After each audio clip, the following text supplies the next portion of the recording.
Welcome to the channel. Today I will bring you the latest, fastest, and most accurate news about the Israel Hamas ceasefire in Gaza that could be extended for another 4 days. We begin our report with negotiations to extend a ceasefire between Israel and Hamas. Qatar, who has been mediating the talks, says it is very optimistic that the temporary truce will be extended under the current deal. 16 hostages were released by Hamas into Egypt on Wednesday, including one dual Israeli-American citizen. 97 hostages have been released since the humanitarian pause began on November 24. In exchange for the hostages, 30 Palestinians were also freed from Israeli prisons Wednesday. That brings the total number of prisoners freed over the past few days to 210. CBS News correspondent Lilia Luciano reports from Tel Aviv. The sixth wave of hostages released included the first-time American woman Lead Benin was freed from captivity, but for her father Yehuda the joy is incomplete. Her sister Tal flew from Portland, Oregon for the reunion. What's in your mind? What's in your heart today? Right now I'm just very grateful to be here with my family right now. I think that's the most important thing to me right now, and I'm going to feed off of the energy. I need to point out that her husband Aviv is still captured in Gaza, and getting him out of Gaza is a more complex issue than getting women and children out. And tonight they heard from the president. I talked with her mother and father. They are very appreciative and things are moving well. She'll soon be home with her 3 children. Ria and her daughter Illa separated in captivity just before the 13-year-old's release Saturday. I expected to be together again tonight. The fate of 8 more American hostages hangs in the balance, and tonight a devastating blow to all who awaited news on the release of the Bibas family. Hamas claims 10-month-old Kafa's 4-year-old brother Ariel and their mother Shiri were all killed in an Israeli strike in Gaza. Hamas leader tells CBS News they are willing to provide evidence. The IDF briefed the BBS family and said they're investigating those claims. Relatives said in a statement, "We're waiting for the information to be confirmed and hopefully refuted by military officials." And today it was clear again that a temporary truce does not mean safety for Palestinian children. And in the West Bank today, shocking video emerged showing the shooting of an 8-year-old, one of 2 children. The other 15 that the Palestinian Ministry of Health alleges were killed by IDF soldiers. We reached out to the IDF but have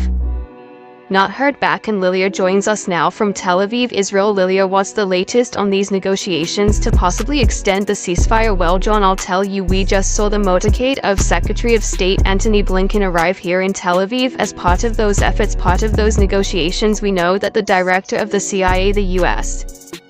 Special Envoy for Hostage Affairs are all in the region right now. The ceasefire is still the ceasefire will end at 7 a.m.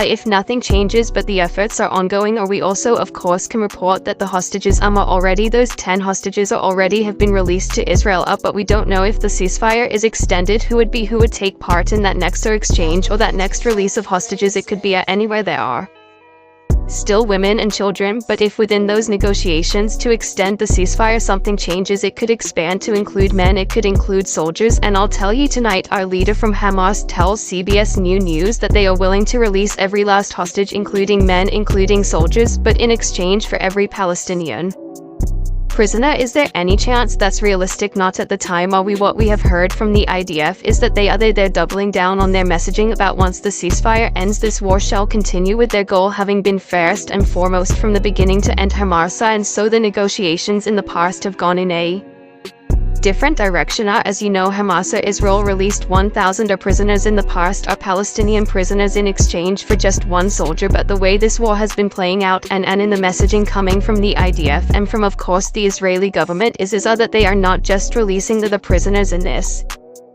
exchange, but they are detaining more people in the West Bank since this war started. So we don't see them really agreeing to those terms, but this is an early moment in those negotiations. And obviously a hurdle would be that Hamas claims the youngest hostage, 10-month-old ceasefire bias, and his 4-year-old brother and his mother Adet has claimed this. If their deaths are confirmed by Israel, how would that affect? You could imagine that affecting these negotiations going forward. Well, Hamas has not only said that the Baz boys, a 4-year-old Ariel and Kefir, and their mother are dead, but that it was an Israeli strike that killed them. This is what they are saying. And they also saying that they can provide the evidence to show it. The Israeli government has said that they've briefed the Bibas surviving family. The father is still, we presume, captive. He was also taken as a hostage, but the other family members, some of whom we've talked to over the course of this week, have been briefed by the government.